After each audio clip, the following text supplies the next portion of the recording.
நம்ம காலையில் நடைப்பயிற்சி செய்கிறதே தனியாக தான் நடந்து போகணும், சேர்ந்து நடந்தே போகக்கூடாது. ஏன்னா நடைப்பயிற்சியோட நோக்கம் உடலுக்கு மட்டுமல்ல. நீங்கள் தனியாக நடக்கும்போது ஒரு தைரியம் வேணும். தனியாக நடந்து போகிறீங்கன்னு வச்சுக்கோங்களேன், காலையில், அதிகாலையில், அப்புறம் சாயந்தரமாக நீங்கள் தனியாக எங்கேயாவது நடந்து போகிறீங்க, நடைப்பயிற்சி மேற்கொள்கிறீங்கன்னா அதுக்கு ஒரு தைரியம் வேணும்.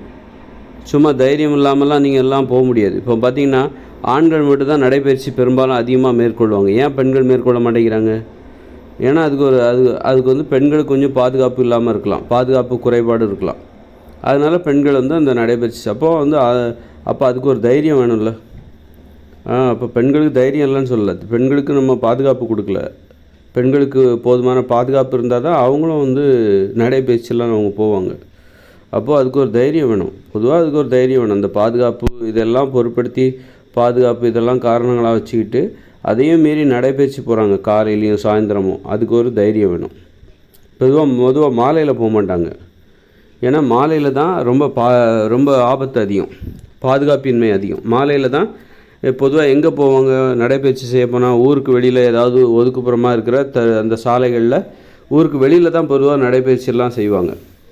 அப்படி பார்க்கும்போது மாலை நேரத்தில் இந்த ஊருக்கு வெளியில் தான் எல்லோரும் மது அருந்துகிற இந்த இளைஞர்கள் பார்த்திங்கன்னா மது அருந்துகிறவர்கள் சாலை ஓரங்களில் தான் மது அருந்துவாங்க. அதனால் மாலை நேரம் ஆபத்தான நேரம். அதனால் மக்கள் மாலை நேரம் இந்த மாதிரி நடைபயிற்சியெல்லாம் பொதுவாக மேற்கொள்வது கிடையாது. அவங்களுக்கு நிறைய வேலையும் இருக்கும். காலையில் தான் ஃப்ரீயாக இருக்கும், அதுவும் ஒரு காரணம். மாலையில் நடைபயிற்சி செய்கிறது ஆபத்தான விஷயம் தான். காலையில் யாரும் மது அருந்திட்டு இருக்க மாட்டாங்க. காலங்காத்தாலே யாரும் ரோட்டோரமாக உட்காந்து மது அருந்த மாட்டாங்க. நல்லா காலையில் கொஞ்சம் பாதுகாப்பு. பெண்கள் கூட காலையில் நடைபயிற்சி செய்வாங்க. அதனால் நடைபயிற்சி செய்வதற்கு அதுவும் தனியாக நடைபயிற்சி செய்யணும். சும்மா அதுக்கு ஒரு தைரியமே வேணும். அந்த தைரியம் நீங்கள் தனியாக நடந்து போகிறீங்க, இதே ஊருக்குள்ளே நடந்து போகிறீங்கன்னா அதுக்கு தைரியம் தேவையில்லை. எல்லாம் மக்கள் வசிப்பிடங்களில் நீங்கள் நடந்து போகிறீங்க. அப்படிங்கும்போது அந்த நடைபயிற்சிக்கு ஒரு தைரியம் தேவையில்லை, தைரியம் என்பது தேவையில்லை. ஊருக்கு வெளிப்புறமாக நீங்கள் தனியாக போகிறீங்க, மக்கள் நடமாட்டம் இல்லாத பகுதிகளில் நீங்கள் நடைபயிற்சி செய்யும்போது உங்களுக்கு தைரியம் வேணும். அப்போது இந்த தைரியம் எப்படி வரும் அப்படின்னா, நீங்கள் நடைபயிற்சி செஞ்சால் தான் வரும். அந்த தைரியத்தை பெறுவதற்காக யாரும் இல்லாத அந்த நேரத்தில், மக்கள் நடமாட்டம் இல்லாத அந்த இடத்துல நீங்கள் காலையிலையும் அதிகாலையிலையும் மாலையிலையும் நீங்கள் நடைபயிற்சி செய்கிறீங்கன்னா, அப்படி செய்வதன் மூலமாக உங்களுக்கு தைரியம் கிடைக்கும். அப்படி நீங்கள் நடைபயிற்சி தனியாக மேற்கொள்வதற்கு யாரும் இல்லாத இடங்களில், மக்கள் நடமாட்டம் இல்லாத அந்த இடங்களில் நீங்கள் தனியாக நடைபயிற்சி செய்வதற்கு உங்களுக்கு தைரியம் வேணும். அந்த தைரியத்தை பெறணுன்னா நீங்கள் நடைபயிற்சி செஞ்சால் அந்த தைரியம் உங்களுக்கு வரும். அப்போது நீங்கள் அதை பண்ணாலே தனியாக அந்த மாதிரி போயிட்டு வரும்போதே, இப்போ காடுகள்லாம் அவங்க காடுகள்லாம் பயணம் செய்கிறாங்க. இந்த உலகத்தை சுற்றியே வர்றாங்க, பைக்லேயோ சைக்கிள்லேயோ நடந்தே கூட உலகத்தை சுற்றி வர்றாங்க. அப்படின்னா அவங்களுக்கு எவ்வளோ தைரியம் இருக்கணும்? உண்மையிலே நம்மளால் கற்பனை கூட பண்ணி பார்க்க முடியாது. அவங்களுக்கு அவ்வளோ தைரியம் இருக்குது. அது மாதிரி மலைகளில் ஏறுறவங்களுக்கு அவங்களாம் பயங்கர தைரியம். அது மாதிரி சரி, இப்போது மக்களுக்கான தைரியம் அப்படிங்கிறது அந்த மாதிரி நடைபயிற்சி செய்கிறது. மக்கள் நடமாட்டம் இல்லாத இடங்களில், யாரும் இல்லாத நேரத்தில், அதிகாலையில் அல்லது மாலை நேரங்களில் நீங்கள் நடைபயிற்சி தனியாக மேற்கொள்ளும்போது அந்த தைரியம் உங்களுக்கு வேணும். அங்கே நிறைய பயம் வரும். யாராவது வந்தால் என்ன பண்ணுறது? நீங்கள் கையில் மொபைல் ஃபோன் வச்சுருந்தீங்கன்னா யாராவது வழிப்பறி பண்ணுறவங்க கூட வருவாங்க. காலங்காலத்தில் கூட வருவாங்க, சாயந்தரம் கூட வருவாங்க.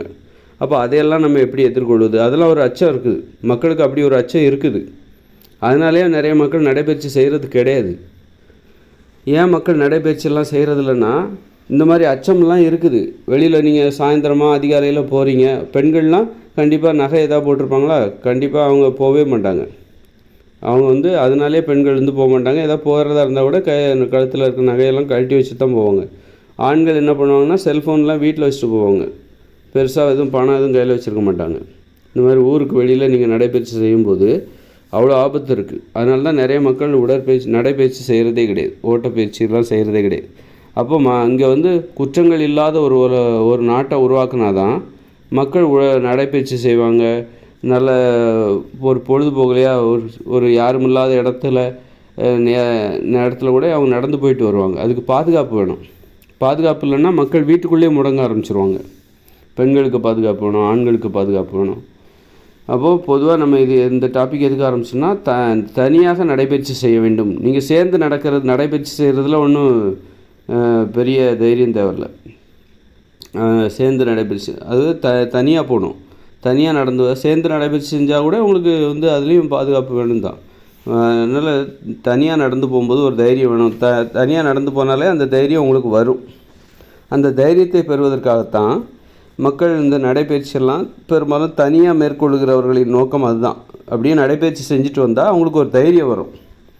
அவங்களுக்குள்ள மனசுக்குள்ளே இருக்கிற பயம், பீதி எல்லாமே விலகும்.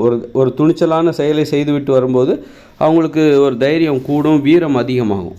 அதுக்காக தான் மக்கள் நடைபயிற்சி செய்கிறாங்க. நடைபயிற்சி செய்யலைன்னா வழக்கமாக செஞ்சுக்கிட்டே இருக்காங்கன்னு வச்சுக்கோங்களேன். நடைபயிற்சி செஞ்சுக்கிட்டே இருப்பாங்க. அவங்களால செய்யாமல் இருக்க முடியாது. ஒரு 2 நாள் கூட வீட்டில் சும்மா இருக்க முடியாது. ஏன்னா அவங்களுக்கு ஒரு தைரியம் தேவை. அந்த தைரியத்தை பெறுவதற்காக தான் அவங்க நடைபயிற்சி செய்கிறாங்க. நடைபயிற்சி ஏன் செய்கிறாங்க அப்படின்னா, அவங்க தனியாக நடந்து போவாங்க. அப்போ அவங்களுக்கு ஒரு தைரியம் கிடைக்கும். அந்த மனசுக்கு ஒரு தைரியம் என்பது கிடைக்கும். நடந்தால் தான் கிடைக்கும். ஆனால் வீட்டுக்குள்ளேயே அவங்க வழக்கமாக நடைபயிற்சி செய்கிறவங்க எப்போவாது ஒரு 2 நாள் செய்யலை அப்படின்னா அவங்களால முடியாது.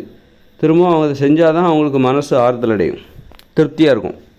ஒரு தைரியம் ரீசார்ஜ் பண்ணுற மாதிரி இருக்கும். ஒரு மொபைல் ஃபோனை நம்ம எப்படி ரீசார்ஜ் பண்ணுறோம் அது மாதிரி தனியாக நடந்து போயிட்டு வந்துட்டு ஒரு தைரியத்தை சம்பாதித்து கொண்டு வருகிற நோக்கத்தின் அடிப்படையில் தான் நடைபயிற்சி பெரும்பாலும் தனியாக ஏன் மேற்கொள்கிறார்கள், அதற்கு அதுதான் காரணம். அதனால் தைரியத்தை சம்பாதிப்பதற்காக, மனசுக்கு தைரியம். அதுமாதிரி உடலும் நடக்கிறதுனால உடலுக்கு ஒரு பயிற்சி. அதனால் நடைபயிற்சி செய்வதோட நோக்கம் இது வந்து முற்றிலும் புதிதாக இருக்குது. யாருமே இப்படி ஒரு நோக்கத்தை சொல்லியிருக்கவே மாட்டாங்க. இதுவே நான் இன்றைக்கி யோசித்தேன், நடைபயிற்சி ஏன் செய்கிறாங்க அப்படின்னு சொல்லி. அந்த தைரியமாக, ஏன்னா நடைபயிற்சி செஞ்சுட்டு வந்தால் ஒரு தைரியம் கிடைக்குது.